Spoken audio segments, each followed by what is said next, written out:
Ladies and gentlemen, welcome to the Beautifully Broken podcast. We're here with Louie Helmecki. Louie, welcome to the show. Thanks, Freddie. Thanks for having me. Excited to chat with you today about our similar stories and pathways. Yeah, me too. Me too. You got a Live Strong yellow bracelet on. Always do. Have been. Yeah.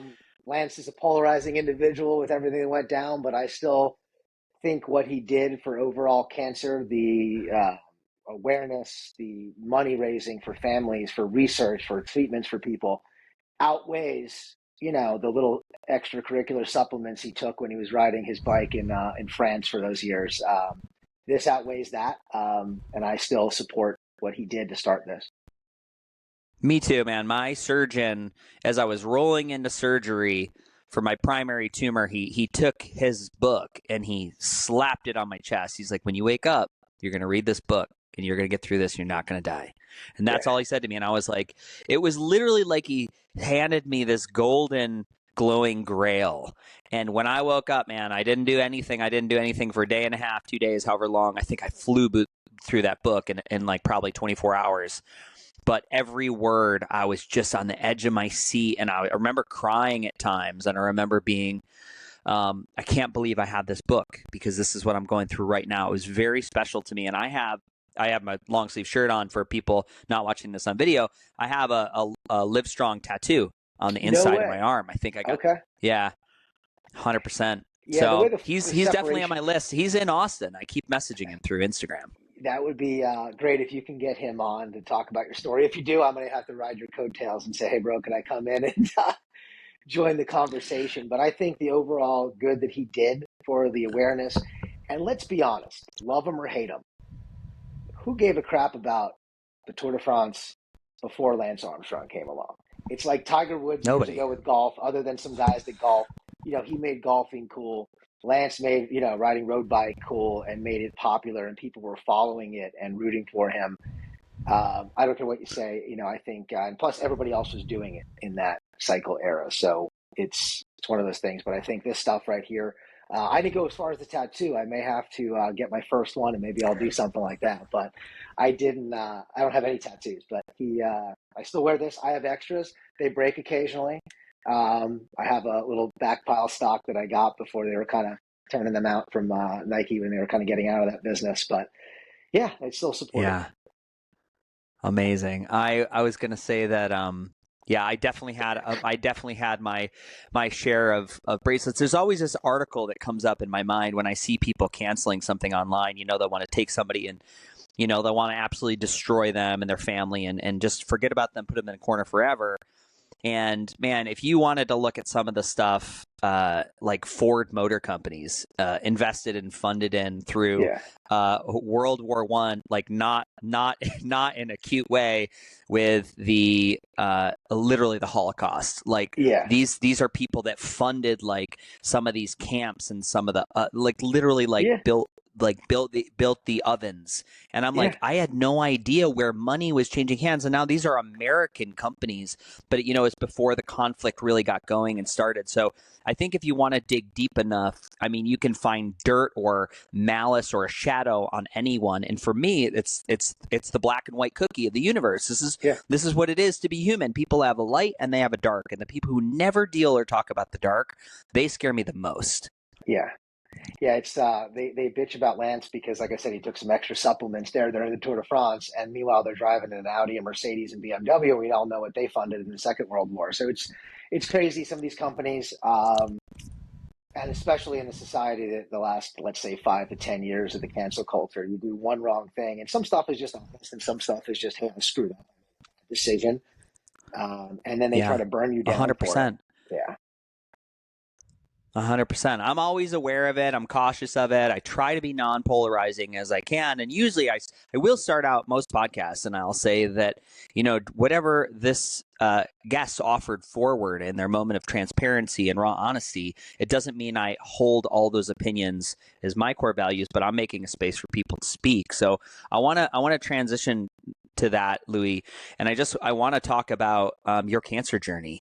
And I'd love to I know we can easily, I'm sure you could talk for 4 hours about your story and the nuance and the details, but I'd love to hear about um, the time before you were diagnosed when you first realized something was off or something was wrong. Yeah, so I'm going to lead this with, this is the first time I'm talking this in depth about it, only because you went through the similar diagnosis, surgery, all that. I've touched on it in some other podcasts that I've been on for my business venture. I'm sure we'll talk about it. If we don't, that's okay. I touch on it briefly. And the reason I don't dive in, and I'm open and honest about it, but I don't, and I've said this before, I don't lead with it. Being diagnosed with cancer 3 times doesn't define me. I don't, you know some people, and it could be the worst thing that possibly happened. They have a little skin mole. Oh, I have skin cancer. It's like, oh, I had cancer too. I had cancer too. I'm like, you and I know what it's like to have a huge scar from the xiphoid down to lower pubis and not having, normal function going on down in the bowel area, healing, and your complication with the bleeding you told me about was crazy. And there's different levels, and there's people with, terminal brain cancer, and they're way worse than what we've had. And like, there's all levels, and I don't let it define me. And I always don't, I talk about it, I'm open, but I don't lead with it. And it's not the only thing that I am, because I have a pretty damn good life otherwise, other than those 3 little hiccups I've had over the last 22 years, 3 years, 4, no, actually longer than that, 26 years now. So we'll get to that. So I'm 45 years old, and it started when I was 19. So obviously it was testicular cancer. So you had the similar situation. You felt the pain, you feel a lump, it felt weird. You felt like you got kicked there. You just turn a little bit and like, oh, it felt like somebody gave you, a shot. You were playing a sport and got hit there. You get it checked out, ultrasound, 19 years old. Most likely this is what it is. Common for that age. And that's what it was. So I had the surgery, had the orchiectomy, had it removed. And that was done. Tumor markers, beta HCG, alpha fetoprotein, all that stuff was kind of normal. Luckily, it hadn't spread to my retroperitoneal lymph nodes, my lungs, and my brain, which happened to Lance, happened my lymph nodes and lungs. We'll talk about it a little bit later. I think that's what happened to you. And I was fine for, let's say, 3 years. When I was 22, started feeling like crap, feeling off. I was still going to get my checkups, my scans, that first 5-year period with everything. You got to stay up on it. And I just knew something was off, went there, and when my oncologist comes in the room, and I actually asked my parents to go to that appointment. Usually they wouldn't, it was just quick blood work. I was 22 at the time, just go in and, my scans, everything's cool. And I just knew something was off. And then when the oncologist came in with his wife, I had a different look. It wasn't, hey, Louie, what's up? Hey, how are things? You just knew, because I knew something was probably going to be said. And then came back and my tumor markers were elevated. So that led me down the path of, okay, let's get the scan now and let's see where things are. And then it showed up some spots in my retroperitoneal lymph nodes and my lungs. And then I went down the whole pathway from that. Do you want me to keep going, or do you want to dive in a little bit? I would love to know, for people that aren't aware with, how testicular cancer is very unique. I would tell people that in 1975, if you were diagnosed with testicular cancer, it was often terminal if you caught it too late, because they didn't have the chemotherapy agents that they do today. And it spreads very quickly. It's an aggressive tumor. So I'd love to know, and there's a bunch of different type of cancers. I'd love to know what type of cancer you were diagnosed with, specifically like a seminoma, non-seminoma, and how the progression of disease dictates like what chemotherapy regimen you're going to do. So it was germ cell tumor, non-seminoma germ cell tumor. And, the first time around with the orchiectomy, there's no spread, there's no tumor markers. Tumor markers were not elevated. There was no reason to do anything. And then when the spots came back in my lymph nodes and lungs within that first 5-year period, there's always the waiting game with a lot of cancer, no matter what it is. Came back spots in my lymph nodes and lungs. And then think you went through the cycles. Did you go through the cycles of bleomycin, etoposide, and cisplatin? Did you do the chemotherapy regimens? I did 2 chemotherapy regime. It was etoposide and cisplatin. I always say them in that order. EC, even though it's the acronym is often CE. It's etoposide and cisplatin was what I did. I did 4 full rounds. And basically, for people at home, what chemotherapy, it's every single cancer is different. So I was basically in the infusion room for 5 hours a day, 5 days in a row. and then I would take 2 to 3 weeks to recover, and then I would start another cycle. And you really needed those recovery weeks. And so you were doing bleomycin, which is an agent that primarily helps with the lung mets, the lung Yeah. metastatic tumors. Yes, but it also causes some lung damage to this day. I have a little pulmonary sclerosis and, things. I think that's why Lance did not opt for that, because he wanted to get back onto the bike. So he switched it up a little bit. So yeah, I did that. So I did the 4 cycles of that. Mine was a little different. It was 5 days in the hospital. We did inpatient, just kept it there because it's a long infusion. It's a long, you're there for a few Yes. hours. You're getting the chemotherapy. It's not just like, oh, I go. Bleomycin was simple. It was more of a push. I would go in on the off weeks and get that done. That was quick, just in the office. But the others, you're infused. And then I don't know how you felt, but the first week I was like, oh, this is nothing, no big deal. Second week, a couple days in, I was like, that's when the wall hit you. I don't know if you could agree with that. It was like, and I use this analogy, it was a cold, flu, and hangover combined times like 5. It was the worst, at least 4 days of throwing up, sick, weak, nauseous, that spacey feeling you kind of get when you get a head cold. And I have one a little bit now coming on. My whole family got it. So I kind of get that spaciness. It's, awful. 4 cycles we did of that. It was 1 week on, 2 or 3 weeks off. I did 2 weeks off. There was kind of your own protocol depending how you were doing. But after the first time, I was, really getting in shape and eating right and working out. So I was in good physical condition. So I just wanted to get it over and done with, because I also wanted it done before summer. And we're here on the Yeah. East Coast. I was 22 years old at the time. I'm sure everybody sees the TV show from back in the day, The Jersey Shore. We come here from Eastern Pennsylvania. Everybody goes down the shore for a couple weeks in the summer, and I wanted to have my summer. And if I did the 4-week cycle, it would have taken me to still getting infusions at some point in June. So I finished up, I think, right at the end of May, beginning of June, had like a month to recover. Then July and August hit, and it's beach time. And I still was like drawn out, looked like crap, no hair, but at least I wasn't having to go to the hospital and all that stuff. But yeah, Yeah. it's different. Some chemotherapies now, they have the cold caps. The hair I didn't think was going to fall out. It didn't after the first week. The second cycle, that's when it started to fall out. So then I just buzzed the hair, kind of like how I have it now. I just took it a little lower. What's your experience that you've had? Yeah, I mean, again, back to the, the severity of the cycle. I would say cycle 1, I was like, okay, I can hang. I didn't feel good, but I would say it was cycle 2, 3, and 4 where I couldn't get off the couch, just really nauseous, didn't feel like a human being. I looked terrible. Mainly, some of the steroids that they give you while you're doing the chemotherapy, which nobody really talks about, the adjunct drugs that are going to make the chemo tolerable. So to bring down levels of inflammation in different areas, like my face looked like a bowling ball. If I look back in my pictures, like it was just a round bowling ball. And it's really interesting how the structures change throughout that. The other thing, when I went through, I was dancing 8 shows a week. I was in New York City, doing a show. I was ripped. I had like an 8-pack. And by the time I got done with that 4th cycle, I had so much body fat. My movement was down, right? Because you go through the period, they're like, don't go outside, don't go to the store, don't go to the gym, don't touch anything. Yeah. You don't have an immune system right now. There were a couple times where my treatment was delayed because I went neutropenic. Like they're like, you have no immune system right now.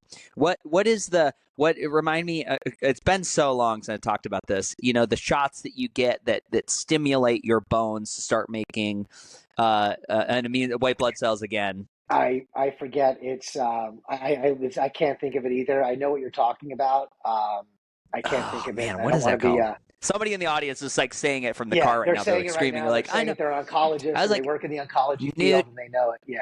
yeah.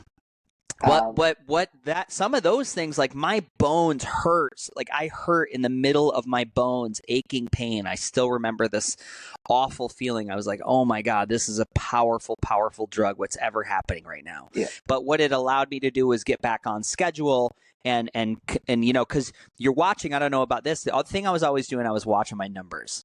So when you do a cycle and then you come back in 2 weeks, sit down before you start the next cycle, we'd sit down, we'd look at my labs. So we're looking at like alpha fetoprotein and BCHG, I think are the markers we tracked for me. Maybe a luteinizing hormone. I don't quite remember. So I don't, if I'm off on any of these, sorry. Okay. Yeah, my brain still functions pretty good. So we're looking at, I'm watching the numbers crash, right? Like we're going down, and I think I got to my third one, and my numbers were 0. They were normal, and I'm like, I'm cancer free. I was like, we don't have to do the chemo anymore, and they're like, Yeah. no, You got to that's make sure not it the way stays this down. works. Yeah. We're like, you got to make sure it stays down. So in the fourth round was just brutal. I always say, did you ever, if you watched ET, and when they find ET when he's not been picked up by the ship, and he's get washed up in the river, and he's just white and like just it looks like a dead piece of flesh. That's kind of what I look like. Yeah, very pale. Not like And I'm I the just felt Tannis like guy. that. Yeah, not like I'm the Yes. Tannis guy to begin with. I look nice now because I got the light on me and everything, but the the skin tone, you just look that grayish pale color. And it's the first week I said, like I said, I'm like, oh, this is nothing. Hair's not falling. I feel good. I could do this. I'm going to be okay with this. And yeah, sure enough, then the second, third, fourth, and it's rough, and then it takes a while to come back. But yeah, it's not fun. And that aching is what I talk about, the flu-like symptoms with it. So when I said it's like the flu and a hangover kind of sickness, that aching, you have that deep, like when you have the flu real bad, you're sore everywhere. And that's what you're talking about, your experience with it. It was just not fun. But it worked. Yeah. My levels came down. And for the listeners that don't know what beta HCG and alpha beta protein are, they're typically markers for pregnant women. When guys have them, you typically have a certain form of cancer, and primarily testicular. There's a few others that those will spike as well. But guys aren't supposed to have that. So there's women like, oh, my beta HCG was high. That's good. Well, yeah, if you want to be fertile, have a baby, and you're pregnant. But when you're a dude, you don't want to have high alpha beta protein and beta HCG. It's a tumor Yeah. marker in. Yeah, that's right. That's right. So when you're going through this and you get through your 4 rounds, and Yeah. then what? So you're 22. You make it into the, you're qualifying for Jersey Shore. You look good. You feel good. You're ready to rock out over the summer. Well, I didn't look good. I didn't feel good and look good, but I was functional. I didn't have to be in the hospital, and I could have fun with my friends that year at the Jersey Shore and Ocean City and Maryland and whatnot. But so yeah, everything was fine. They talked about an RPLND after. They talked about it before. I opted not to because I still had the lung mets. So it was like they had to do something. So the RPLND is something called the retroperitoneal lymph node dissection. I know you know it well. Just talking for the listeners, where they basically cut you down from your xiphoid, which is the bone right below your chest bone, right before it gets soft, and then right down to the lower pubic area around the belly button. They open you up. They put your guts, literally your small and large intestine, in something called a gut bag. It's a medical device. You could buy it. Put in the bag. They throw it on your chest, and then for the next 4, 5, 6 hours, they clean out all of your lymph nodes on the backside of your retroperitoneum, which is your kidneys, and they go around all the vascularity, but they have to get the intestines out of the way. So all that connective tissue, and they clean everything out, throw you on top, and literally they sat here. I don't know if you know this, but for our surgery, did you know that they put them right on top in a bag and staple and hold them above the chest for most surgeries and not clean I around them? I do, and I love that we have a guest on. Not only have you been through testicular cancer multiple times, but you are in med tech. You're in medical sales, so you I am. actually know the apparatus. Because I say that in stories, and I've had people say, "No, that's not. They don't put your guts in a Yeah, bag." And I was like, yeah, "No, they no, do. no. This is my Yeah. surgeon said we're going to put all your intestines in a bag." They don't And disconnect then I'm them. like, They're "How do still they?" connected. They're not Right, connect. They're still connected to the main 100%. plumbing, but where they kind of hang out in the abdomen, they put them there. And I know this especially since I've been in the urology world the last 5 years in the med tech space. I was in GI oncology for the first 12 years of my med tech career, and then the last 5 have been in urology. So I have a lot of urologists that know the surgeon that operated on me at Sloan Kettering. They trained under. They talk about it. It's funny because I'm there to talk about one product, or we're helping them through another procedure. And then they just ask me because they don't see a lot of people post RPLND that's either 4 or 5 years, 1 year, 2 year. They're like, they just see you in the quick follow-ups, and then they're out of their fellowship and on to the next one. And where they're at now in the community setting, a lot of urologists don't do that surgery. It's one of the most major surgeries, if not the most major surgery that they can perform. And if you're not going to do a lot of them, you're not going to do that. You're going to make your bread and butter on BPH, stones, kidney cancers, things like that. You're not going to just sell. I'm going to start doing RPLNDs for the one you see a year. It's a pretty major surgery. So yeah, they put it in a gut bag. They throw it right on top. They clean you out. They take all the lymph nodes out, and then they put you back together again. So I opted not to have it. I eventually had it 13 years later, but I opted not to have it at the time. It was 2002. Surgery wasn't quite perfected, nerve sparing, all those issues you could possibly have with it. Not only ejaculatory, not only erectile issues, it was just other complications. I decided not to have it. Did the chemotherapy, looked at some of the data, and I said, okay, well, what I have, it's very curable with this. It's not mandated. I only had a couple lymph nodes that were hot under a PET scan, and I still had to deal with the lung mets. And so it was like I had to do something. So I did not opt for that. I decided to, hey, we're going to do the chemotherapy, and did. And it worked out fine for 13 years. And 13 years later, I for my honeymoon. We were in Bora Bora for a few weeks, and I'm Anthony Bourdain meets Andrew Zimmerman type eater. So when we came back, I started feeling bloated, and I'm like, I wonder if I have a parasite. I was eating this raw fish. I was just eating like local stuff. The guys on the main island of Bora Bora, like they were cooking fish on the side. I just like stopped. So I'm like, I probably picked up something. I bet I'm really like bloated and gassy, and it was weird. And I kept feeling this like bulge. I'm like that. I thought it was nothing, and it kind of bowel movements are normal, but then they weren't. And I'm like, yeah, whatever. But I was still going to see my oncologist anyway, even though it was post 13 years. I would still see him for every 6 months. I would still get a blood panel. And we stopped doing scans at 10 years because it's okay, there's nothing going to happen here. But I wanted to keep an eye on it just in case there was something that ever popped up. And yeah, we just did that. I went to see him and he felt around, always did the feeling around here, lymph nodes, feeling around. He's like, you feel that? I said, yeah, I did. And I was in GI at the time. I was talking to some of my GI docs. I'm like, I think I have a parasite. He's like, oh, bowel movements, they die or still, you don't have a parasite. It's probably just gas. It's probably just bloated. Sure enough, did a scan. They found this 9 centimeter like fluid filled cyst in my retroperitoneum that was adhered to my kidney. So it looked like a cyst, like a lymphocele or something. It was there. I said, okay. So they decided we'll drain it. There's just a fluid filled sac. It's probably nothing. It's probably just a cyst that developed somehow. So they drained it. Went to the procedure done percutaneously in interventional radiology, and I knew the interventional radiologist at the time because of my other med tech job. I did a lot of biliary work, a lot of liver scans for liver cancers and things like that. And he's like, hey, Louie, with your history, I see some nodularity in the bottom. After he drained it, it came out like a lymphatic fluid, looked almost like chocolate milk. It was just came out in this vacutainer. They put this bottle on the side. So they put the access port in, just like a needle, a hollow needle, a little trocar. They go in, they hit it, they go under CT in and out multiple times. They hit the spot, they hit the cyst. And then they put this vacutainer on, which is like a pressurized reverse pressure bottle. They put it on there, it sucks out the fluid. Collapse down immediately. I felt the pressure because I'm not a big guy. If you look at me, I'm not a huge dude. So a 9 centimeter mass in my abdomen, I kind of feel it. If I was 280, 5'6", I probably wouldn't even have noticed that I was bloated and feeling it. So they drained it, saw the nodularity in the bottom, and he's like, hey, just because your history, there's some stuff that I don't like the way it looks. It's probably just necrotic tissue, probably nothing. It's probably just a lymph node that's just hardened and built in the cyst. So let's take a biopsy. Okay, no big deal. Goes down with a bigger port. They dilated it because they have to put extra access devices down it, like basically a biopsy forceps. They're like little jaws on the end of a cord or a cable to open and close to cleanse to take pieces of tumor. They do it in the lungs, they do it in the GI tract, the airway, the urologic tracts. Even outside of the skin, they'll take little pieces and they take a sample. So he goes down with this device, took a couple samples, and pulls and comes out with it, goes back in a couple more. I started feeling the pressure again. That's weird. I'm feeling it, and it was bleeding.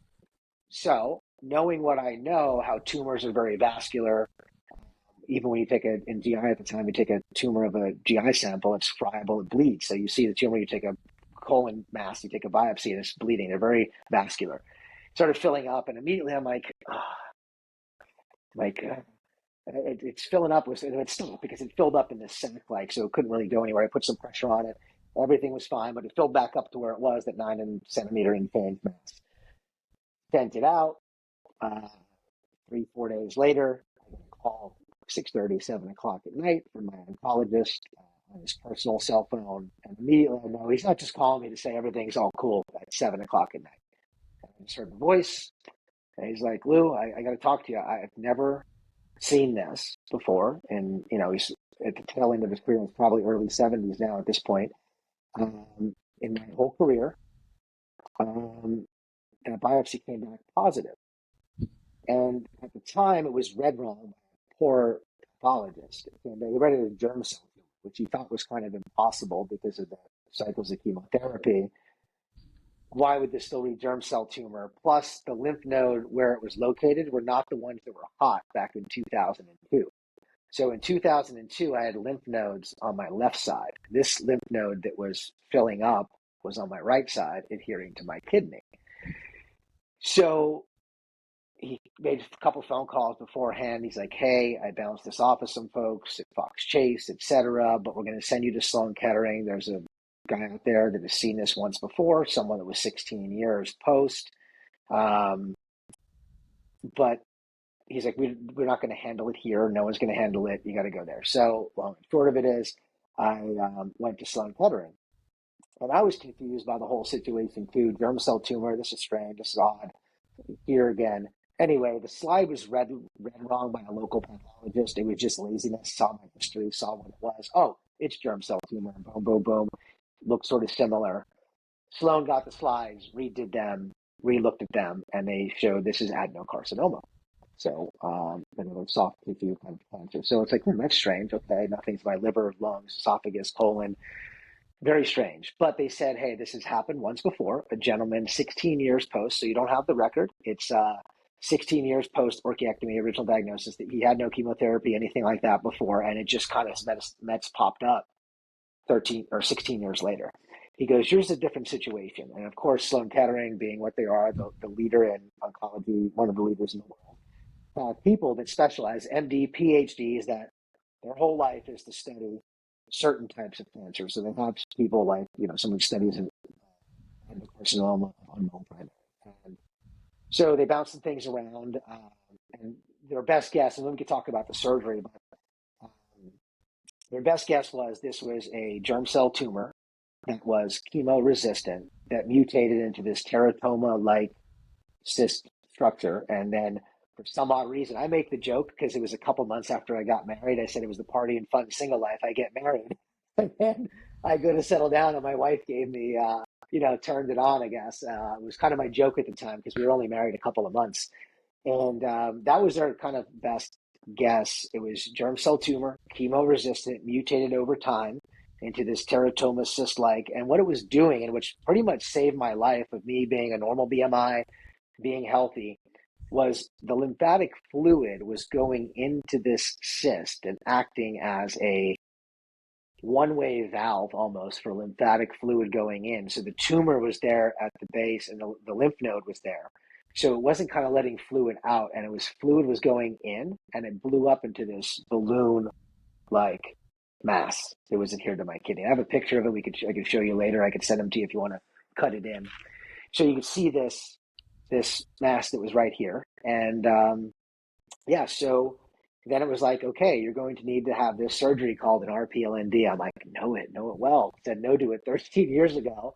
But let me see what we can do. So I had an appointment with the surgeon like the following week. So I met with the oncologist first. We kind of saw what it was. Here's what we're going to do. Here's how we're going to attack it. Here's what we're going to do. Great. So I meet with the surgeon, one of the guys that actually perfected this surgery, along with the doctor that operated on Lance Armstrong in Indiana, Dr. Foster. These two guys are like 1 and 2 in the world, have done the most of these surgeries, perfected it, kind of invented it, if you want to say, or perfected it. And I met him. But in between then, I was like, hey, could we come with this approach? Could we come with a laparoscopic or robotic? And I kind of came educated being in the med world. I know some people do RPLND robotically, so your intestines stay intact. They kind of get the ports, they work around the intestines, they could get to the backside. And he wasn't happy with it. I'm a very strong personality as well, but dealing with surgeons every day for my day job, I get it. They're a little bit of a straight mind, straight shooter. And he was no, you got to have it open. That's the only way to do it. You can't do those fancy new robots. You can't do this. Open's the way to do it. You get everything. You get good margins. It's clean surgery. If you don't want to do it, you don't want your life or something like that, or you're going to die or something like straight to that. So I'm like, okay. So then I left that office and said, all right, told my wife, I said, yeah, we'll get this done. So I called some friends. There's a big robotic company out there, the number 1 robot in the world. I called some friends that work for them. I said, hey, who's the biggest slinging cowboy that can do this type of surgery. So in the med tech world, we get a lot of calls from people in California. Hey, my aunt needs to see a urologist in Scranton. Who would you recommend? Who would you send me down to, or something like that? You get these calls, or who's doing this procedure here, or whatever it may be. So I found a couple of people. I talked to people all over the country, either by phone, send the records and the scans. The rep would talk to the surgeon. It was kind of all like non-consult kind of based. There was a guy in Philadelphia, so I could drive to him. He's a big cowboy, kind of operates crazy. And then all of them said the same thing. And even Dr. Foster, I talked to his office and him for a little bit. And then they basically said, opened the way to do this. Even the robotic guys are like, I can get there with the robot. I can get out what I need to get out, but your mask, I want to make sure I have good margins. If it's adhered to the kidney, you may have to get a nephrectomy. There's a lot going on that you may have to get opened up anyway. And this guy is the best guy in the world that does these surgeries. He's the number one dude, number two, number 1A, 1B, whatever you want to call it. And even Dr. Foster's like, hey, Joel's a strong personality, whatever it was. His office said, like, hey, when you're done with us here, you're going to have to get back on a plane and fly and be uncomfortable and be miserable. And the recovery. It's not fun. It's your whole abdomen sliced down the middle. So I went back and I talked to Dr. Scheinfeld at Sloan Kettering, and I said, I'm back. Let's do this. Let's sign up. And he's like, oh, you need to research. Kind of made a joke of it.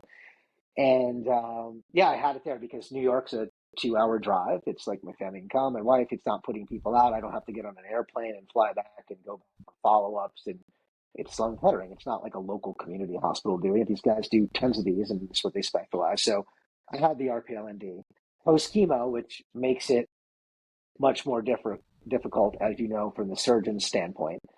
And it was starting to spread. The adeno of unknown primaries, it's kind of the formal diagnosis. The adenocarcinoma was spreading to the adjacent lymph nodes. So they took out 51.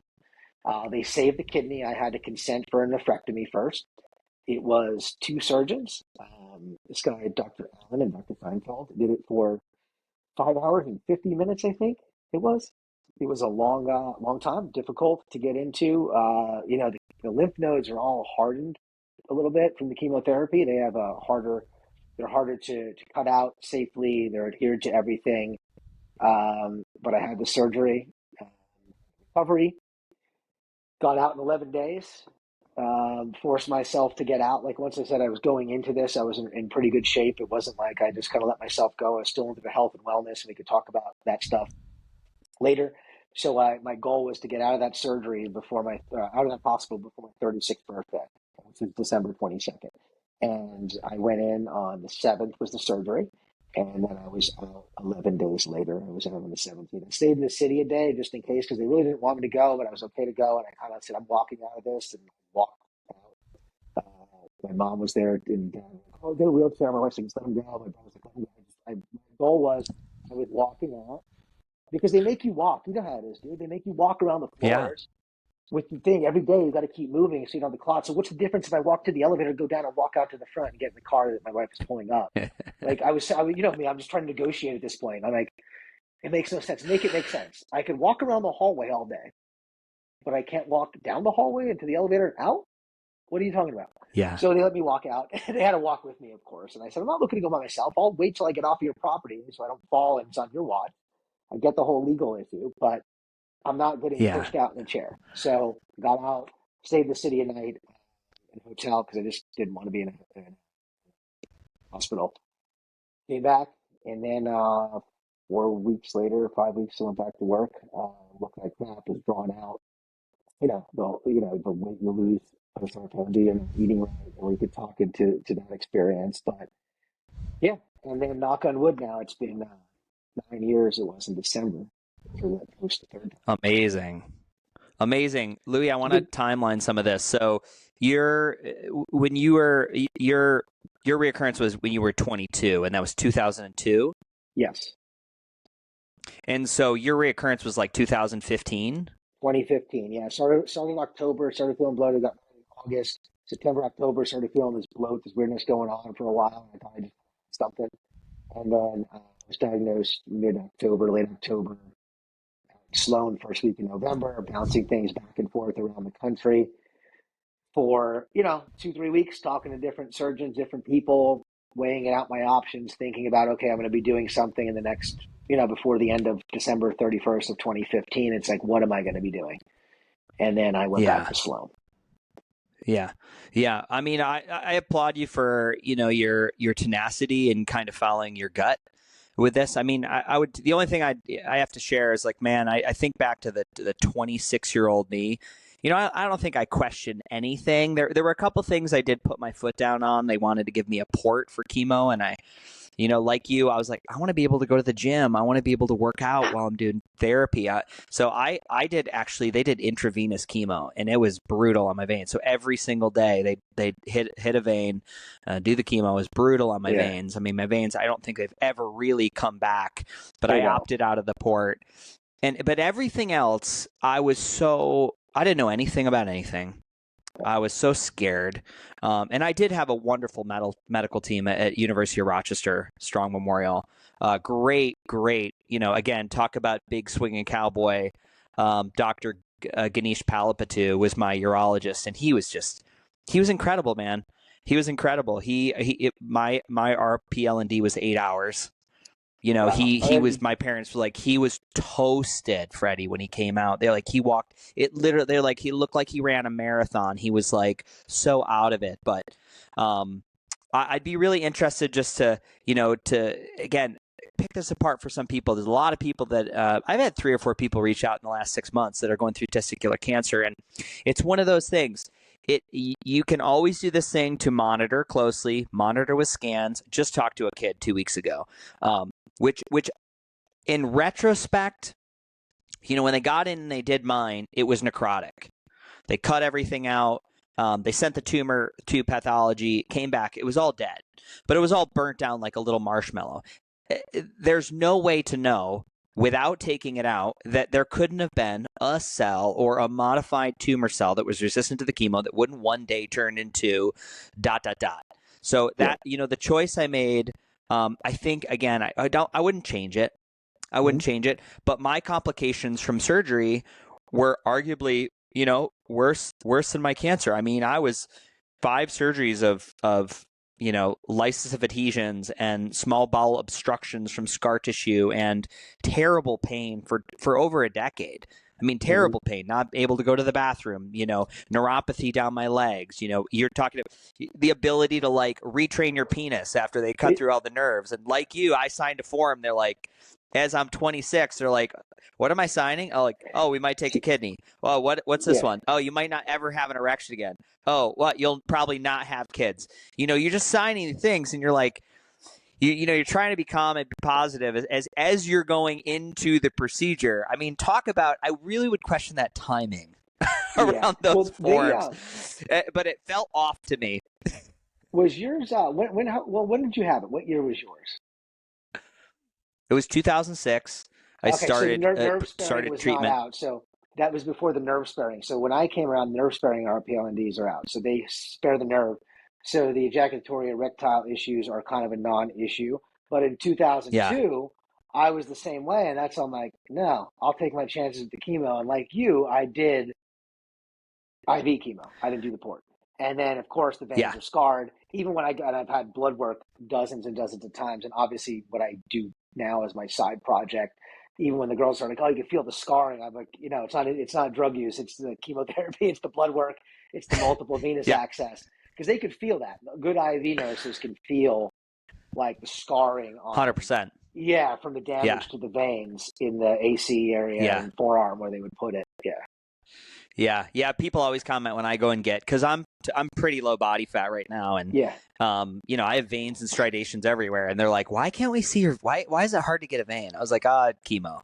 That's one thing that's never really come back. Although I do a lot of things to train the vasculatory and circulatory system. Most recently, I've been doing the Saga bands, which are Bluetooth blood flow restriction, and I do notice an improvement in vascularity and the quality of my veins in my arm. So I'm kind of stoked to have this guy on from that company and interview him. Obviously, I knew nothing about sauna, cold plunge, detoxification, lymphatic support, none of the therapies like the pulse electromagnetics or IV therapies, any of the time I'm doing anything to do with cancer. And that's always the big question. People are like, oh, you're like, you did all this stuff to cure yourself. Absolutely not. Did as much chemo as you can do, did this retroperitoneal lymph node dissection. The tech and all the things I talk about are what I use to return my body to full functionality, to regain full quality of life, the ability to poop. Just through the podcast knows, I have a wonderful erection. All the things. I just want to put that out there to everybody. I mean, all joking aside, it's like I'm really proud of all those things. It's like I know these things that we talk about in this world have regenerative properties, but the worlds that we're talking about right now, they don't meet. They don't. The surgical center right now, they are not going to have. You're not going to get out of surgery and do like a Flopresso. You're not going to get out of surgery, and they're not going to put a red light therapy pad on your scar to accelerate healing. Or, they're not going to show up with a shockwave after you've had a tendon resection and go through and blast and change the pliability and blast the calcium out of that tendon. There's no overlap here in this like really cutting edge shit. And right now it's just more it's triage, which is not bad. It's great. It's life saving. But I want the worlds to start communicating together. I would love it.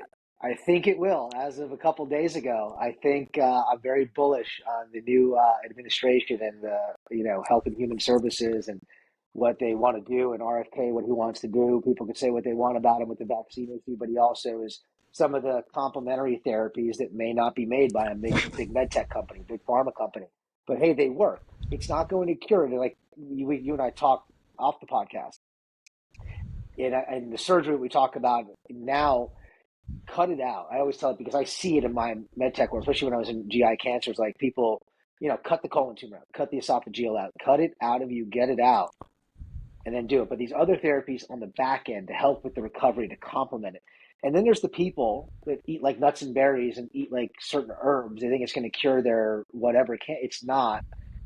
I'm not saying it won't help, but they're like, oh, I'm not doing chemo. I'm not doing surgery. I'm not doing radiation. But I think eventually, and I think in our lifetime, we will see it, and definitely in my kids' lifetime, where the alternative stuff, and alternative is a terrible word. I hate the alternative because then sometimes it's the worst. It's not, Yeah, because people think, oh, it's just like another option that we have. It's quack stuff. It's quack science. And trust me, there is that quack science out there. People like eat this root of this vegetable only on the second Tuesday when the moon is full and the energy from the moon attracts to the earth. Does it? Stop talking stupid shit. But hey, red light, oh, it works. We know it does. Pressotherapy for lymphatic drainage, all that stuff, it works. IV, high dose vitamin C, things like that to complement it. I think all has its place, and I'm hoping over the next 4 years, no matter what political side you lean on with the other foreign affairs stuff, but the Make America Healthy Again movement, or the additives in foods and chemicals, I don't care if you're left, right, center, or whatever. Everyone should want like the Ukrainian, Russian stuff. I don't think it's a political. I tend to generally, there's not politics on the podcast, but I don't think health is a political issue. I really don't. I think that, it's everybody's, this is the thing. You never have to, there's no legislation that has to happen. There's no permission slip to take radical ownership of your health and your story. Mm-hmm. And those are the big things that I think it's so easy to get caught up in story, and then to also just reside to the, what it is to be healthy. Like, you have a responsibility to understand your circulatory system, your lymphatic system, to be in touch with the body. I waited a long time. I found a primary tumor, and then I found a primary tumor in August. I didn't go, I waddled and dragged myself into an emergency room in November. I should have been more responsible, but I was like, I don't like doctors. I don't have time for that. Life's going on. I'm like, I have a little pain in the testicle. So what? Yeah. I just didn't listen to the signals that my body was giving me. And as a result, my life has been very different now. I would not change a thing. I think it's my superpower. I've learned so much, and I'm able to I am able to guide and facilitate really as like a wellness concierge for people because I've been through Lyme and cancer and mold and all these different surgeries and then putting the body back together. Just gives me a unique area of discernment, just like you have a unique area of discernment as someone who works in med tech. I'd love to, where are you at today? Like you went through cancer 3 times. Chemotherapy, a retroperitoneal lymph node dissection, and orchiectomy, which is removal of a testicle. What should we title this podcast, by the way? I'm like 2 guys, 2 testicles. You have 1 testicle or no? Yeah. I don't have the artificial, as I always talk about. It's funny. I just joke around about it. Because when you're 19, you're still out there on the scene. Like now, if it happened, I'm married. I'm like, just leave it out. Because there's a company, a medical device company that makes the artificial implants and stuff. So, but yeah, so I don't know what we'd call this. Also go with the RPLND, 2 guys that probably haven't taken a solid crap in several years. That's another thing that people don't understand. That first couple of years, that's where I first knew kind of seed oils were bad for me because they would go right through me. Bocce at a place. I'll never forget first kind of going out with my wife 6 weeks after surgery with this hibachi place we like to go to, and it's vegetable oil and crap. Now we know about seed oils, 10 years later, it's toxic garbage. But I'm like, the coconut oils that we use and olive oils we use kind of don't bother me. But like certain things that are deep fried in certain oils, wings, certain things are like, got to make sure I'm home to eat because it's and still to this day, dude, 9 years later, I don't want to gross your listeners out.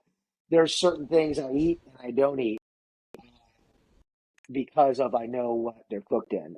Even if it's a guilty pleasure, like, it's a little cheat meal. I know it's fried in, canola crap oil, but I like the wings at this place. It's great.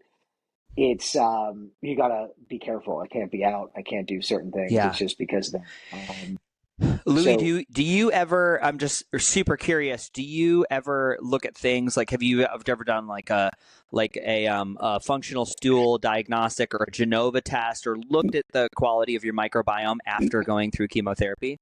I have done company Viome. You ever hear of Viome? That company? I know Viome. Yep. Yeah. So I've done that, Yep. and then I forget the other one I did. That's the fun part. Tell your listeners, when you do a stool test, you have to get your own stool, and you have to catch it and scoop it and send it. It's not the sexiest. You do. Of yeah. It's not the sexiest. It's like, what is it like? You just go to there and like, what do you do? Like swabbing them? No, it's a stool test. Well, what do they do? Well, you got to poop in the thing, and you got to scoop it out. You got to put in a container. You got to send it out to the lab.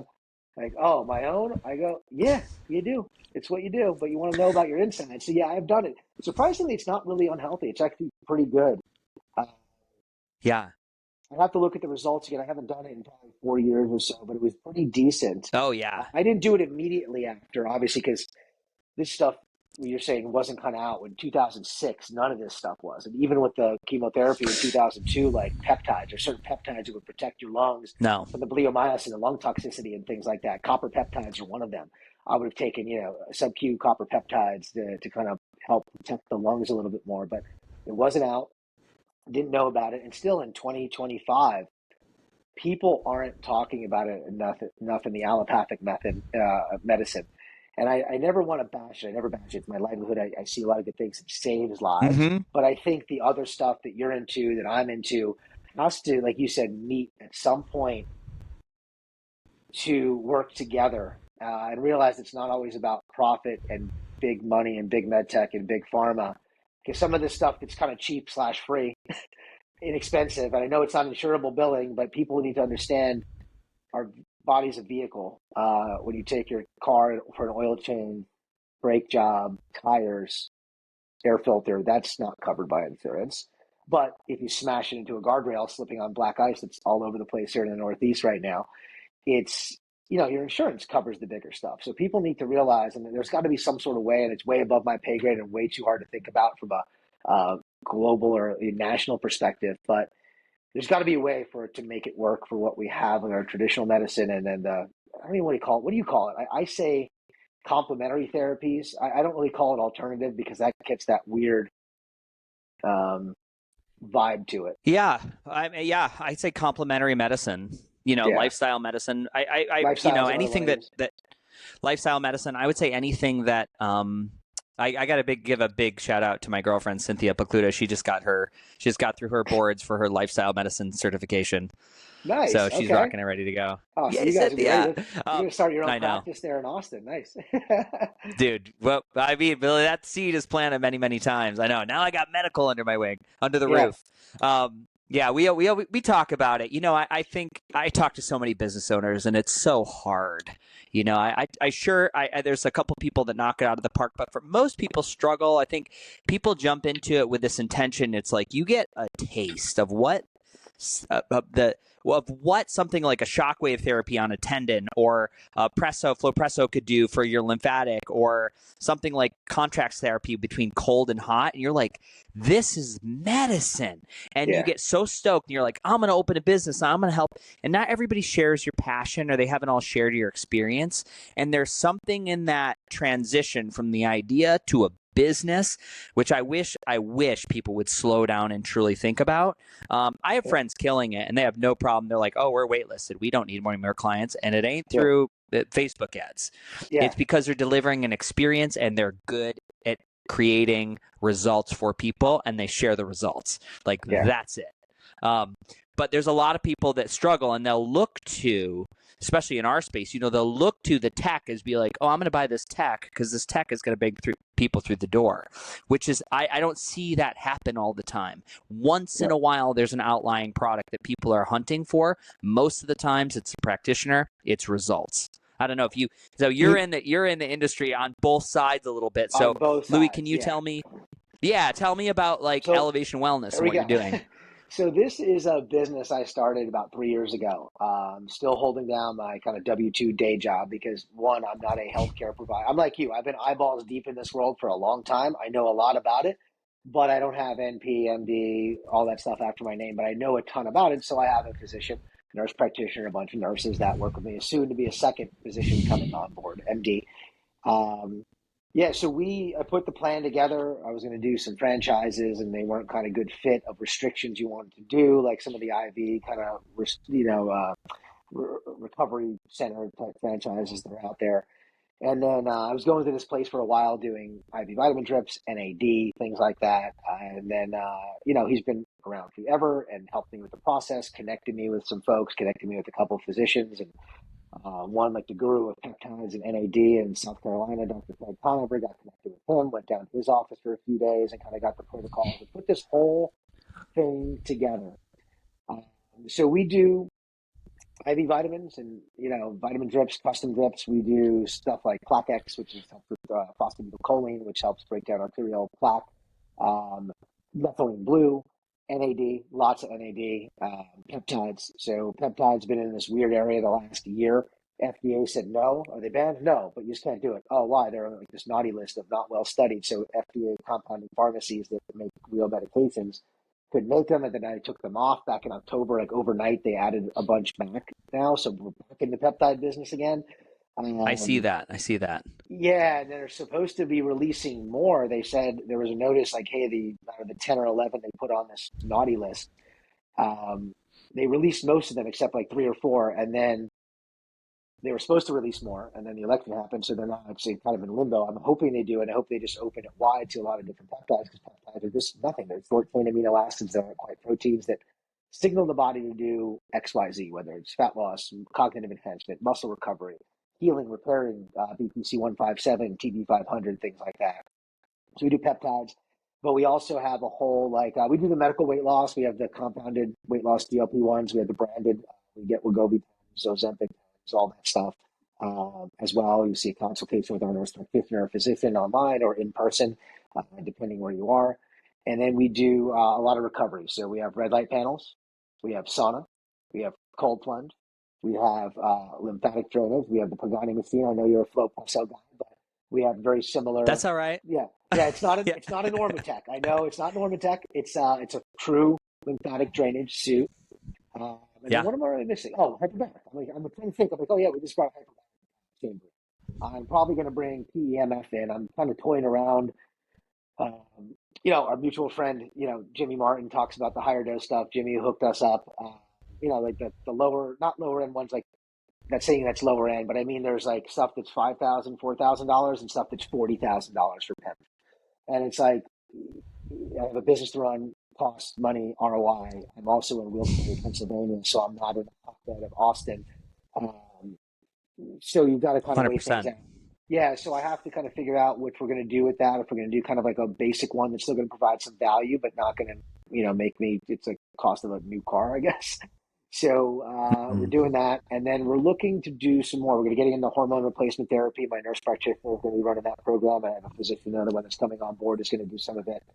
Um, but yeah, we're trying to bring something different to the area, not, and it goes right through me. And I'm changing this logo eventually. I'm changing this into the middle, and I'm going to put like a mountain peak and stuff because a lot of the stuff we do goes through the IV. But a lot of people think, oh, you're like the hangover IV place. Oh, when I'm hungover, I'll come see you guys. It's like a weird dynamic. We do have a IV called the After Party. We don't really do that many of them, but it's annoying. So I think I'm probably rebranding come next year. I think this will stay the same, but I have just a couple different designs, so people realize that we're there to help people take a preventative and proactive approach to their healthcare with different Yeah. newer therapies, and not cutting edge because they're not. Like red light's not cutting edge. Let's be honest, it's red light panels, and as long as you have a good panel that starts at whatever the 565, 80 nanometers to 9, I don't know the numbers. I always get them confused. As long as you have a full spectrum LED panels, that's good. It's not really cutting edge, I don't think. And so I don't want to say cutting edge therapies. I want to say modern therapies is what I like to use. But yeah, we do that. Hmm. And we launched the full like telehealth kind of platform just recently. So we do the medical weight loss, the compounded versions, and the branded hormones. Some peptides don't jive with the online with certain states and restrictions. We do some of the topical hair stuff. We do some female hormone replacements. You have to get blood panels. You see someone virtually through a third party service that I have with physicians in every state. So we're growing. New technologies I want to bring in, I don't know. I know you and I will most likely talk a bunch over the next year here, and you're the forefront. So when you have stuff, Yeah. say, Louie, I got something for you. Check this out. So it's Yeah, complementary. there's so many. I really into this stacking like two or three things and just having a dictated experience. Like I would have something for pain. Like I'd Yeah. be like, okay, we got a tendon. The tendon's creaky and achy. It's got a lot of calcium in it. How are we going to move that? How are we going to initiate like the I want to say the inflow of stem cells to that area, how we're going to move out the debris with lymphatics, and then how we're going to like really change like what is the mechanics that's Yeah. driving energy not to flow through that joint. So there's like a 1, 2, 3 that I think you do for pain. There's one for weight loss. There's one Yeah. for skin health. But I think if people aren't like, if you come into a clinic in my brain and I look at, oh, you've got like 20 things, well, I don't want your staff spending 45 minutes guessing with me on what I think I need. I'd rather meet your body on where it's at, and then we'll probably peel away other layers. I would love to ask you, Louie, what are some of your favorite peptides that you just see be so impactful? Because I love Craig Conover, and he's definitely. I love that you did training with him. I mean, I don't think there's anybody better in the I'll world, connect you guys arguably, if you from his want. body Yeah. of work and If you, experience. yeah, I'll connect you guys after. We'll 100%. Let's talk get him on the offline. show. Yeah. Yeah. So my 100%. favorites it was sermorelin, which is a growth hormone, secretagogue, releases growth hormone, signals the pituitary to release a little bit of growth hormone. It helps you sleep better, but it doesn't help me sleep better. I don't know, I have sleep apnea. I have a mask I sleep on. I just do too much crap. My wife loves it. She sleeps great on it. We have so many people that sleep great on it. But it's good for lean muscle mass. It's good for leaning out. You will get some fat loss with it, soft tissue repair. That's a good one. But one of my favorites, I'm actually on it now, is tesamorelin. So tesamorelin is also another growth hormone releasing compound. Both of these are actually FDA approved as medications. They have Okay. FDA indications. But tesamorelin, you're going to lean out a lot more. So guys, we always kind of hold it here. So I notice I lean out a little bit, lean muscle mass. I don't notice I gain as much muscle mass with it. And growth hormone peptides are not growth hormone. So if you think you're going to get jacked by the growth hormone that you bought from the guy after the gym in college or high school, it's not it. It's not going to like, oh, I didn't gain anything from it. You will gain muscle mass. You have to work out with it. They're more of a natural based treatment. So it's not growth hormone like guys that took HGH and you walk around and you see them a month later, they're huge. It's not the same thing. It's a growth hormone releasing peptide. So it signals your pituitary. So I like testosterone because I have a nice lean muscle mass built up. I lost a little bit. Guys are always going to lose. You guys are always want to lose a little bit of body fat around the abdomen. That's how we are. That's one of my favorites. BPC is a classic. BPC 157, very good healing anti-inflammatory peptide. TB 500, there's some pharmacies now doing blends of thymosin beta 4 and thymosin beta 500. It's great for healing, recovery, soft tissue. There's another side of it. Post RPRND, I now have a huge incisional hernia I have to get fixed of slow tetering I've been putting off for the last few months. I have to go back, and I already Yes. have my TB 500, BPC 157, something they won't offer. And then I'm also going to pound the red light because I have a huge keloid scar down the middle of me. It's like this wide. It's a huge right down the middle. It's a good conversation piece when you're at the beach and people, they always see them when you're walking by, they look down because it's this huge, obnoxious, half-inch wide scar down the middle. And it's very Yeah. noticeable. But yeah, TB Yeah. 500 is I, great right now. But yeah, those are my kind of favorites. I've played around with some cognitive ones like CMAX and Solank, and they're okay. But I think NAD, I like, me personally, the best for that light switch is on. NAD, I think, does that for me, and that's different. It's on a peptide. yeah. But Yeah. have you played I'm around with right them? now. I have, it's so funny. It's so, and I would just say this to anybody listening, because this is another one I get a lot of questions on my DM on Instagram. A lot of people message me, Freddie, I want to be on peptides. I want to do peptides. And I love peptides, but it's like I am a fishbowl of either really clear, clean, like glowing water, or I am a dirty tank. And if you inject really expensive peptides into a dirty tank, from my experience, the results are minimal. And I hear this all the time from people. I did that. I tried that. It didn't work. I didn't get the results. I was like, well, what's your hydration like? Are you moving and lifting heavy things? What's your nutritional profile? Tell me what you eat in a day. Write down your last 4 meals for me. And a lot of times I'm like, well, dude, you must be inflamed, just Yeah. by eating that. And then the other one I would love to see people do, I'd love to have a much clearer picture on what's going on in the gut, because some of these peptides can really flare histamine responses. And Dr. Grace Liu talked about that with me. And she really talked about something as simple as a high-dose bifido strain that will lower your histamine response in the large intestine. And Louie, I got to tell you, man, I take a lot of probiotics. There's one probiotic that's ever changed. I am so thin right now. It's called Bifido Maximus. And it's in the Beautifully Broken store. There's a code, Beautifully Broken. But I Okay. got up to 4 pills a day, and literally my middle went in. And Really? quality of bowel movements, everything. I do that with a thing called Gut Repair from Mother Earth Labs, and it's like the most beautifully formed stool and consistent, the best I've ever had in my life. And this is in the last year. I mean, Wow. Okay. it's really wild. Well, I'm going to be And so I ordering that. think you change that Yeah. environment. My long answer is shift the environment if you think that could be an issue. Like a lot of times it's people reaching out with brain fog or Lyme or mold, and I think they can play a role, but you got to be guided by a physician or a doctor who knows what they're doing. Don't get these things online because you can.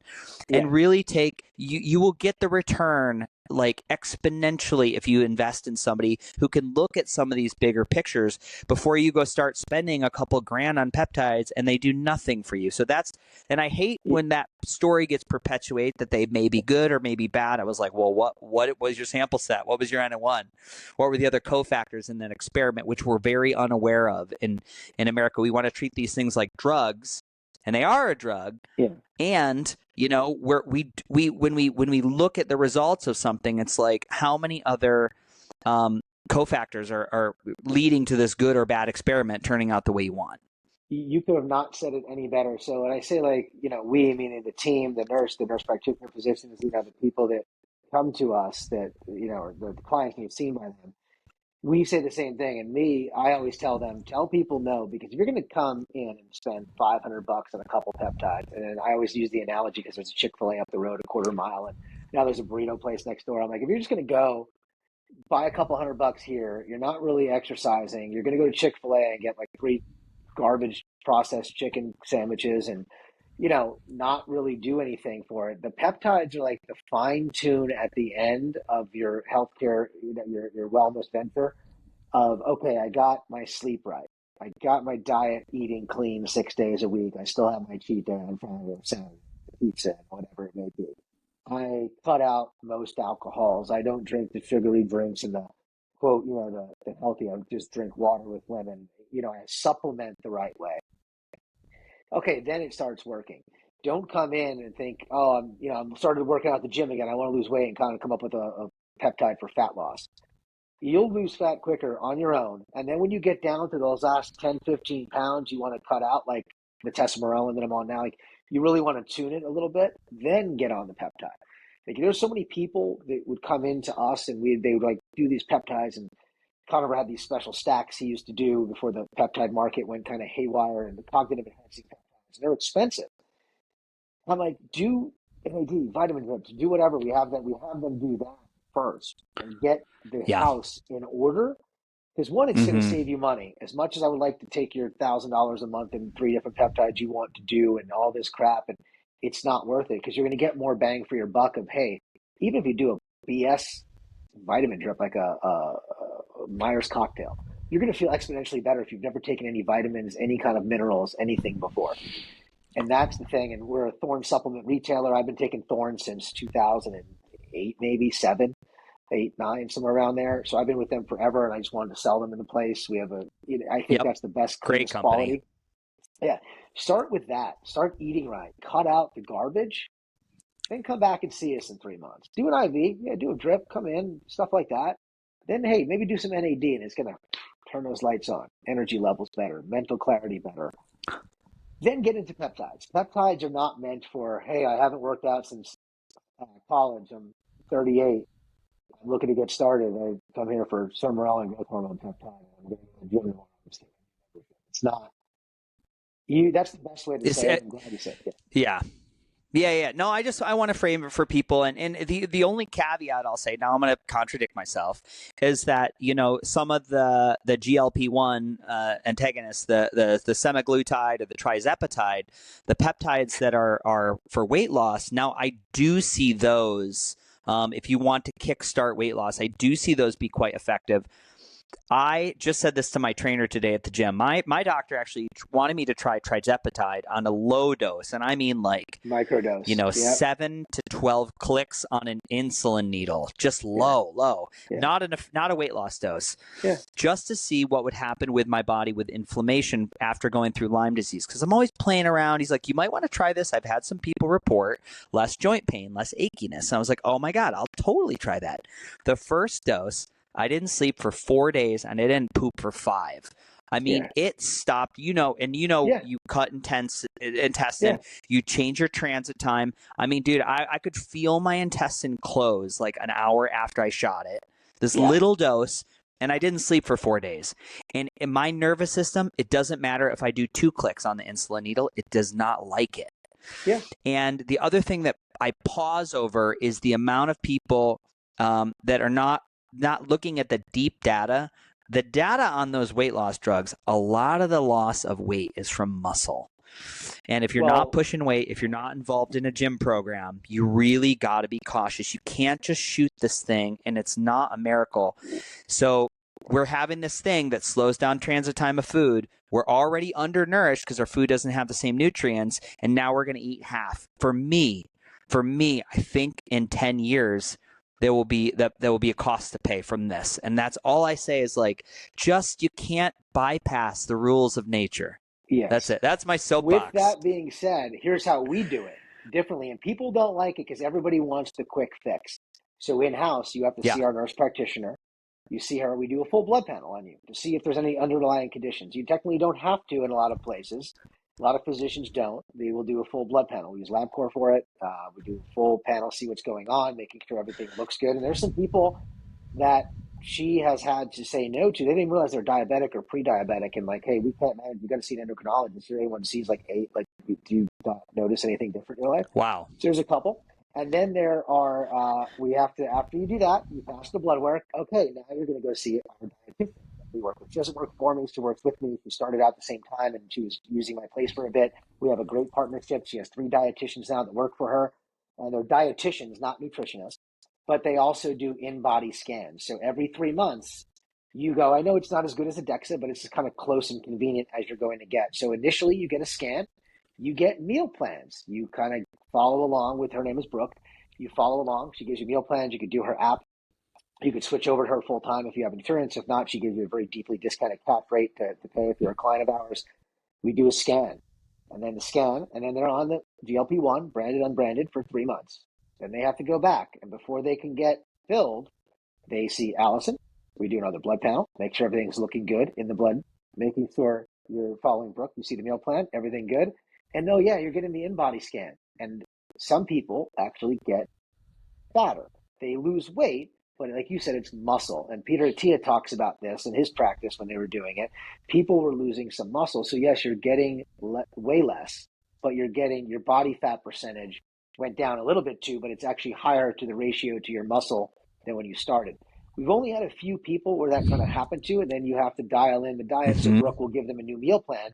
And then we will be like, okay, we'll give it 3 more months. Let's see if you maintain the muscle. You're going to have to work out. We also give workout plans. She's a personal trainer, and we have connection to some gyms that we connect people with. But a lot of people already were in the gym kind of getting started. But we make sure the muscle stays there. And if not, at 6 months, we're like, hey, sorry, we can't do this. It's not going to work for you. It's going to be more of a problem losing muscle for you. And we only had 1 or 2 people kind of not go along with it. We talk about the protein. But I'll sure as hell tell you, there's a lot of people that don't like the way we do it in-house locally. There's some local places that'll just kind of, oh, how are you doing? Okay, you're overweight. What's your BMI? Cool, here you go. And here's your compounded version, or here's your script to go to Rite Aid. That's not in the commercials. It's not in the ads that I see, for during every single football game. It's just, there's no conversation around that. They show people, having fun, playing pickleball, playing cornhole, stab themselves in the leg, and then they're back to life and they're just thin. Yeah, so we do that differently, knowing it, because I was reluctant to bring these into the practice. My NP wanted to do it, my nurses and people want to do it, and I was like, no, I was an old school guy, and I had a different mentality of it, and I was like, screw it, shut your mouth, move a little more, eat better, have some willpower. But then some people, talking to Dr. Conover at one of his Zoom classes he had for his provider network, talking to my medical director, talking to other physicians that I know from my med tech world. And they said some people, they all kind of said the same thing. And even my medical director does it in his own primary care practice. Like, some people just need that jump start where they could get that first 10 pounds on, 15 pounds. And then they're like, oh, I could do this. 1,000,000%. And then their mentality is like, hell yeah, I'm going to the gym. And some people need that jump start. So I'm like, okay, if we're going to do it, we have to do it, a certain way. And technically, I'm not the healthcare provider here, so I always have to tread lightly, but it's also my business, my money, my capital. And I said, hey, if we're going to do this, so my NP and my medical director kind of went back and forth with some things, and we really made it a little more robust than other practices. But people love it that are with us, and then we also get them off of it. That's another thing too. Other places locally around me have these people on it in perpetuity. And they're just like down to their weight, and they have their dosing and their maintenance dose. And we've had some people, we titrate them down, and they go down and eventually get off. Some people cut cold turkey. One of my buddies said, I just got fine. He gained like 3 pounds back, and that was like 7-8 months ago. So everybody's different, because he also altered his lifestyle, because he was used to eating less, eating better, and it became his new norm. And so now it's like, I didn't gain the weight back.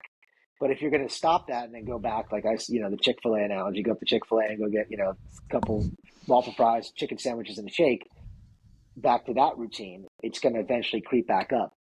So that's our program. I know the muscle thing is huge, and it's funny you brought that up, because I didn't even think of talking about that. But a lot of people don't realize you're losing muscle, and as you get older, you need that muscle more than anything, because it gets harder to put back on. Yeah, you really got to have, you guys might have to, I might have to connect you. You might have to carry Saga bands, the blood flow restriction bands, because especially some of the women that I've talked to personally that are over 70.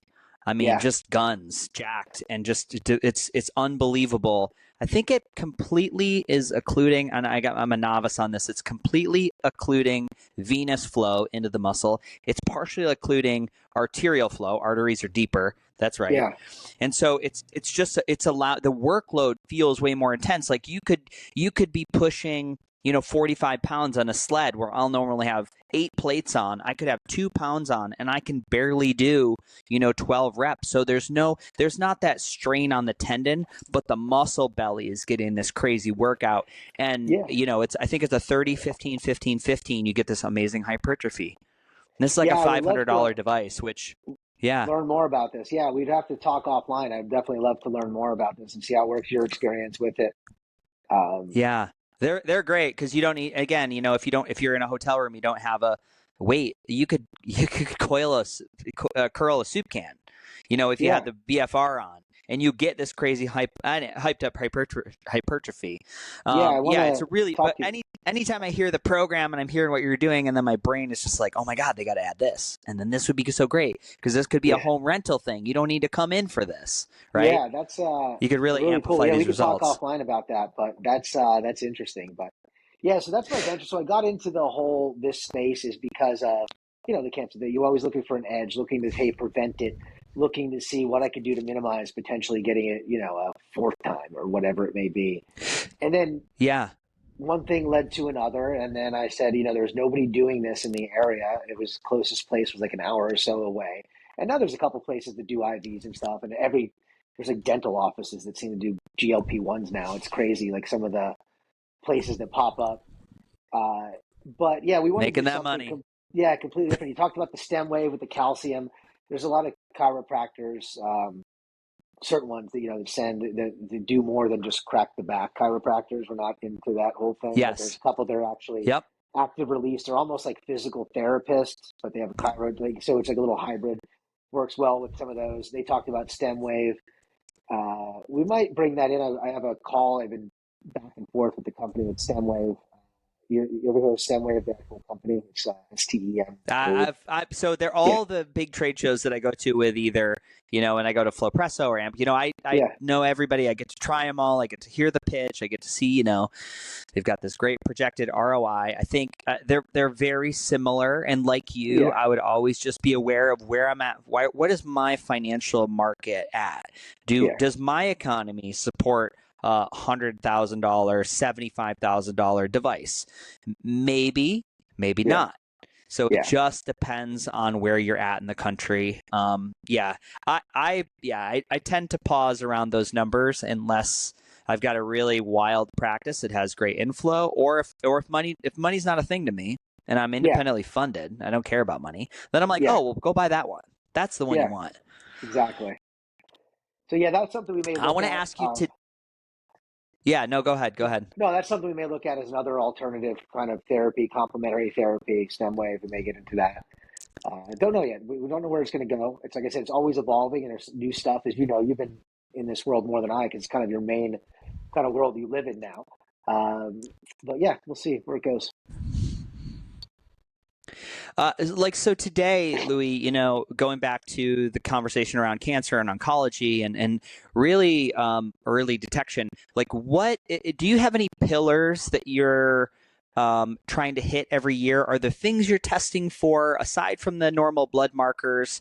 Are you doing any of the early liquid blood biopsy tests or doing any scans like a Pernuvo or an Ezra You scan to know, kind of see what's going on in your body? I might do a Pernuvo. I haven't done one of those yet, other than just the traditional labs and stuff that I get from Sloan, the chest X-ray, the MRI every year, that whole deal. I'm a 1 year program now, so we do MRI. So we do the whole scan. I will probably never give that up for life just because of kind of caution, just in case something pops up and being, I don't know if unknown primary. You just never know if something's going to pop up. I haven't gotten into any of the liquid stuff yet. I know there's some companies out there. There's some other places doing these, they say it detects 200 different types of cancers. I don't know what the specificity and sensitivity is on some of those yet. And that's the problem. Like, Yeah, does it detect it? Oh, yeah, it's like a 12%.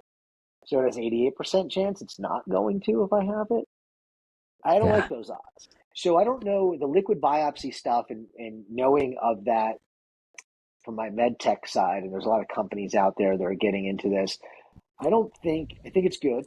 I don't think it's quite there. It's my opinion. There is something I don't know about. I can't learn everything. I have two young kids. I have a job I do, a wife, a business, and I'm busy. So I can't read and see everything. But I might start getting into that stuff, but then the problem is, dude, then you get it and it shows something and it could be a false positive and your mind's going crazy. Like I'm part of a study at Sloan that they do and genetic component study to it and the whole panel, all this. They said, do you want to know about anything? I don't. Um, Yeah. I might Yeah. one day. I don't, because then what happens is you're going to be stressing out over, oh my God, this risk of like, this coming in a 10% chance. And when am I going to start getting forgetful that, dementia may start setting in? And I don't want to deal with that. And it's just Yeah. me. I may think differently about it, but I don't do any of those BS, online genetic screening things and of like to find out, and then you see what's happening with all that data now at 23andMe and other companies. And I don't do any of it. So the Yeah. long-winded answer, I haven't done any of the blood testing yet. I haven't done any of the genetic kind of screenings for you're predisposed to certain cancers for genetic screenings. I have on file. Sloan has it all, and I fill out my paperwork every 6 months for part of the study and the data they need, and all that crap I have to fill out. But yeah, I haven't. How about you? I'm in the process of interviewing all these companies. Okay. So I'm in this season. We're looking at a company that's coming out with a liquid biopsy test. I'm talking to multiple companies who do the full body MRI. One has a unique device. The other one is just using software on a standard MRI machine. Um, and I think they're all great conversations. I think the more science that comes out about what it's telling us and what we're going to do with the information, the better. Right now, for me, for most people, it's very cost prohibitive because you're going to do it every year. You can't Yeah. do one, Yeah. right? You're going to want to check this every year. So most people in the U.S., I always forget what the figure is, but how many people like don't have $1,000 on their credit card? Yeah. Like I forget. It's 60% of a America. It's a lot. lot. Yeah. It's a lot. So a lot of the things I talk about on the podcast, I'm always slightly apologetic. I realize people don't have extra money to do the maintenance on what is my human garage, my human car. Um, but I think as they hit critical mass, I do think cost drops. I do think we find a test. The liquid biopsies, from my understanding so far, are showing like an abnormal methylation pathway. Not necessarily where. Could be Yeah. pancreas, could be large intestine. And That's what not I every mean. It's company like, gives you, they don't give you all that data. They just say, hey, go get a PET scan, right? They're going to say, go get high resolution imaging, check this out. So, and from my understanding, it's 1 out of 100. So it's rare and it's not perfect. It's not perfect. If you listen to the marketing, it's the perfect test. Why wouldn't you do yeah. this? It's very alluring. But if you're doing all the lifestyle things and you're really tapped into your body, if you're tapped into sleep, nervous system regulation, hydration, if you're moving weights, if you're eating clean, if you're having attachment with something bigger than yourself, I think you're pretty darn covered. I think I'm not saying you can't. I think part of life is getting sick. I really do. I think the best thing that have ever happened to me is as a result of cancer and Lyme and all these surgeries. But that's because of the education that came with dealing with those challenges, not that Yeah. they were amazing. It's how I learned to handle them over a long, long time. But I think there's a lot of stuff out there. There's a lot of information coming really fast. And most people, I'm sure you feel this, Louie, as someone who owns and runs a clinic, they're overwhelmed with information. They're really struggling for a good guide or a good coach, which, man, I can count them on my left hand. When people ask me, I'm like, here's you can go to this guy, you can go to that girl. Other than that, I'm Yeah. sure they're great. Good luck. Yeah. Everybody's different. Like what works for you may not work for me. But like me, just personally stepping outside of it, just personally, it's like eat well most of the time, 80, 90% of the time. You can't live like, can't have that pizza. You got to eat well, eat clean, my wife's into all the whole glyphosate free flour we get and makes her own sourdough and all this crazy Amazing. stuff. Like you eat healthy, then you get organic, and then you get to the next level of like your own way. I got a hydroponic garden now. We're getting up and running, and for certain berries, it's a whole thing, dude. You go down this wormhole. You know how it is. It's like then it's like plastics have been eliminated. Now we're like eliminating the extra plastics. I'm getting this obscure salt from Spain that like the mineral content's better, but there's no lead in it. It's like, dude, you just go down this rabbit hole of everything. You don't have to get there yet. The biggest thing for everybody is eat clean, move, and you don't have to work out like a maniac. Park away from the grocery store at the end of the lot and walk further. Walk a little bit. Go for a walk in the middle of the day.